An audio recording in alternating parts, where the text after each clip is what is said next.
বন্ধুরা, আবারও চলে এলাম একটি নতুন রেসিপি নিয়ে। তো আজ তোমাদের সাথে শেয়ার করব এঁচোড় কালিয়া। তো মাও এটা ফার্স্ট টাইম ট্রাই করেছিল আর খেতেও কিন্তু দুর্দান্ত হয়েছিল। তো তোমরাও অবশ্যই একদিন ট্রাই করে দেখো, খেতে কিন্তু অসাধারণ হয়। তো চলো শুরু করা যাক। তো এঁচোড় কালিয়া করার জন্য মা প্রথমে এখানে এঁচোড়গুলোকে দেখো ছোট ছোট টুকরো করে কেটে নিয়েছে, আর আলুটাকেও ছোট ছোট টুকরো করে কেটে নিয়েছে। তারপর এখানে লাগছে সামান্য পরিমাণে টক দই। তারপর দেখো আদাটাকে ঝিরিঝিরি করে একটু কেটে নিয়েছে, আর এখানে আছে হচ্ছে টমেটো। তারপর একটা বোলের মধ্যে কিছুটা পরিমাণে টক দই নিয়ে এর মধ্যে একে একে অ্যাড করলো রেড চিলি পাউডার, তোমরা সেটা পরিমাণ মতন অ্যাড করতে পারো। তারপর অ্যাড করলো আমচুর পাউডার। তারপর এর মধ্যে অ্যাড করলো একটু জিরের গুঁড়ো। তারপর এর মধ্যে অ্যাড করবে একটু গরম মশলার গুঁড়ো। তো এই মশলাগুলো দেওয়ার পর সবশেষে মা এখানে দিয়ে নিল সামান্য পরিমাণে কাস্তুরি মেথি। তোমরা এটাকে একটু হাতে ঘষেও দিতে পারো কিংবা নর্মাল এভাবেও নিয়েও দিয়ে দিতে পারো, এটাতে ভালো একটা স্মেল হয়। তো এই দেখো এই সব কয়টাকে মশলাকে একসাথে এখন মিশিয়ে নেবে। তারপরে মা পরিমাণ মতন দিয়ে দিল নুন, আর তারপর দিয়ে দিল পরিমাণ মতন হলুদ। তো এখন সব কিছুকে ভালো করে দইটার সাথে মিশিয়ে নেবে। যতক্ষণ না সব কিছু ভালোভাবে মিশে যাচ্ছে ততক্ষণ মা ভালো করে দইটাকে ফেটিয়ে নিল। তোমরা দেখতেই পাচ্ছ যে এখনও ভালো করে মেশানো হয়নি, তাই যতক্ষণ না এটা ভালো করে মিশে যাচ্ছে ততক্ষণ কিন্তু চামচ দিয়ে ভালো করে এগুলোকে মিশিয়ে নিতে হবে। তারপর দেখো, দেখে বুঝতেই পারছো যে ভালো করে মেশানো হয়ে গেছে। তারপর কিছুক্ষণ এটাকে এভাবেই ঢেকে রেখে দিল। তারপর দেখো এই সাইডে মা কড়াইটাকে গরম করতে বসিয়ে দিল। তো কড়াই গরম হয়ে যাওয়ার পর এখানে দিয়ে দিল কিছুটা পরিমাণে সরষের তেল। মা এই রান্নাটা যেহেতু সরষের তেলেই করেছিল তাই সরষের তেল দিয়ে দিল, তোমরা চাইলে সাদা তেলেও কিন্তু করতে পারো। তো দেখো তেলটা যখন গরম হয়ে গেল, ওই ধোঁয়া উঠলো তেলের থেকে, তখন মা এর মধ্যে ওই যে এঁচোড়গুলোকে কেটে রেখেছিল পিস পিস করে, সেগুলোকে এর মধ্যে দিয়ে দিল। তারপর এঁচোড়গুলোকে ভালো করে ভেজে নিতে হবে। আর ভেজে নিলে কিন্তু একটু সেদ্ধও হয়ে যায়। জানোই তোমরা যে আমরা যখন অন্যান্য ভাজা করি তো ভাজার সময় কিন্তু হালকা সেদ্ধ হয়েই যায়।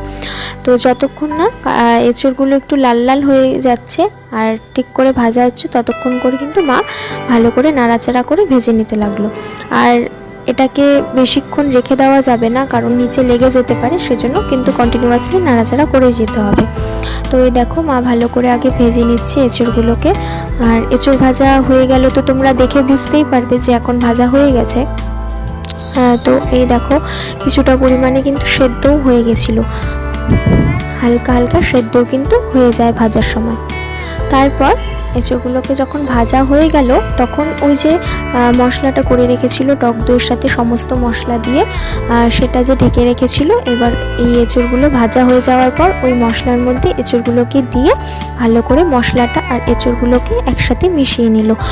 এঁচোড়গুলোর সাথে যেন মশলাটা ভালোভাবে মিশে যায়।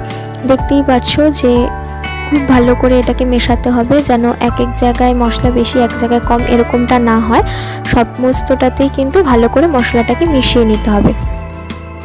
আর এই দেখো ওই এঁচোড়গুলোকে মশলা দিয়ে মাখিয়ে নেওয়ার পর কিছুক্ষণের জন্য ঢেকে রাখলো, আর ততক্ষণ এই সাইডে বসিয়ে নিল কড়াই গরম করতে আবারও।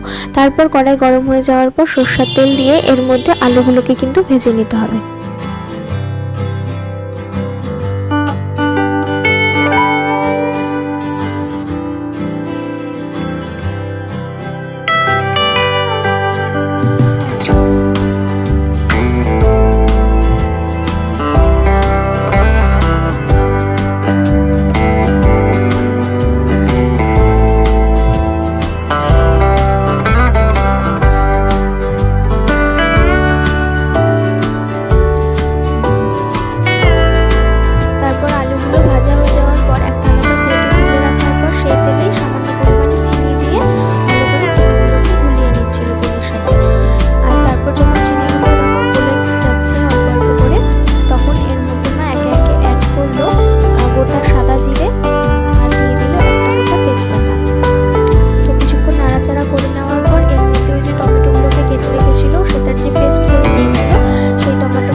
তারপর দেখো এই মশলাটা কিন্তু কষানো হয়ে গেছে, তেল ছেড়ে দিয়েছে।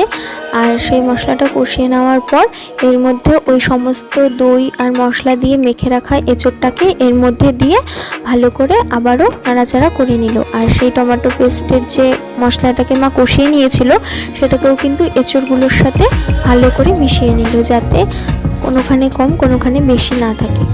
তারপর নাড়াচাড়া করে ভালো করে মশলাগুলোকে মিশিয়ে নেওয়ার পর সেই আলুগুলোকে যে ভেজে রেখেছিল এই আলুগুলোকেও এর মধ্যে অ্যাড করে নিল।